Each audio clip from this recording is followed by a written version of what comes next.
Chapter 19. Flowers for Louisa.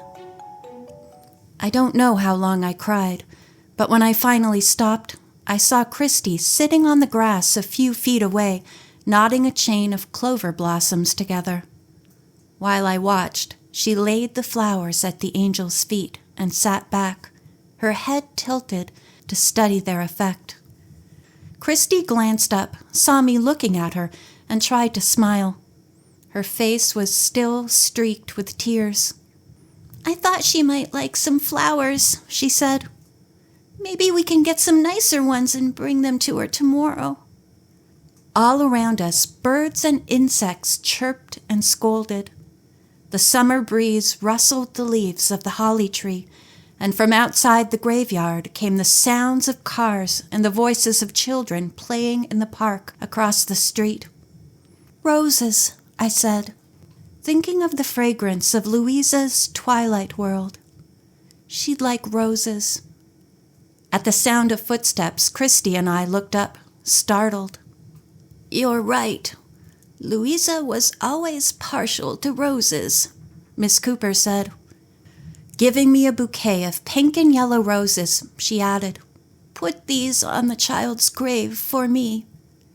Taking the flowers, I laid them carefully at the angel's feet next to Christy's clover chain. Their colors brightened the ivy. "I'd have come sooner," Miss Cooper said, "but I didn't realize how tired I was. I sat down to rest, and before I knew it, I was sound asleep." She sighed and gazed at the little angel. "I had a dream," Miss Cooper said, "about Louisa. I was in her yard the way it used to look, and she was there, too, only she wasn't sick.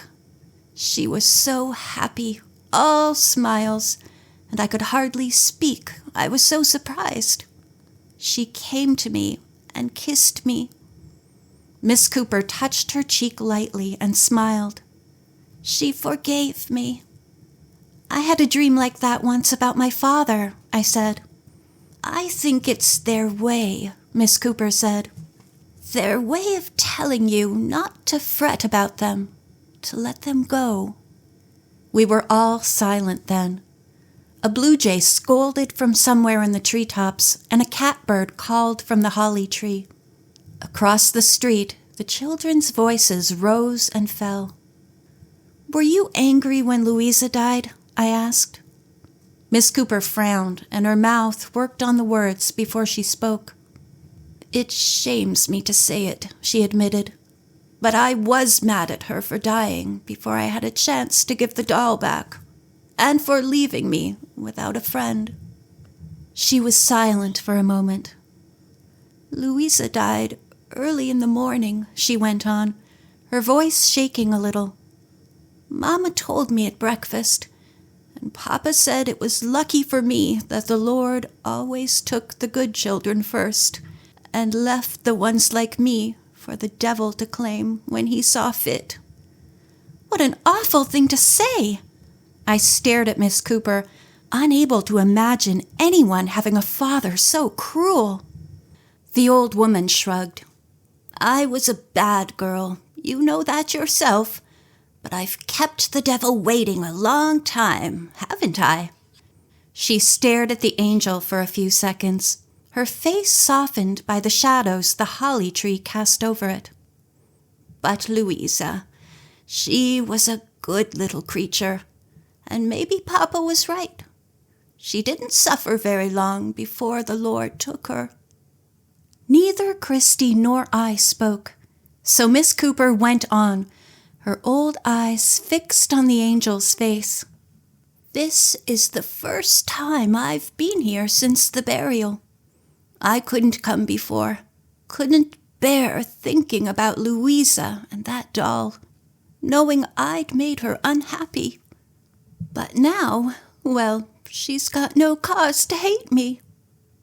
The blue jay cried out over our heads and flew away, a flash of color in the shade. Miss Cooper leaned on her cane, as still as the angel she regarded. Then she looked down at Christy and me. "I felt bad all these years," she said. "I'd see the cat. I'd hear Louisa crying every July. But I never thought I could give the doll back and make things right." Slowly, Miss Cooper reached out and touched our heads, first mine, then Christy's. "I've got you girls to thank for showing me the way," she whispered. Miss Cooper straightened up then and brushed a strand of white hair out of her eyes. For a second, I remembered how she'd looked at Louisa's bedside, a little girl no older than I was.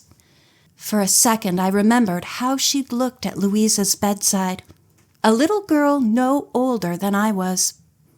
"Well, it's powerful hot, isn't it?" Miss Cooper's voice rose to its normal level. "Why don't we walk on back home and have a nice cold glass of lemonade? I made it fresh before I left the house." Silently, Christy and I looked at each other. Then we followed Miss Cooper down the gravel path and out into the sunny street.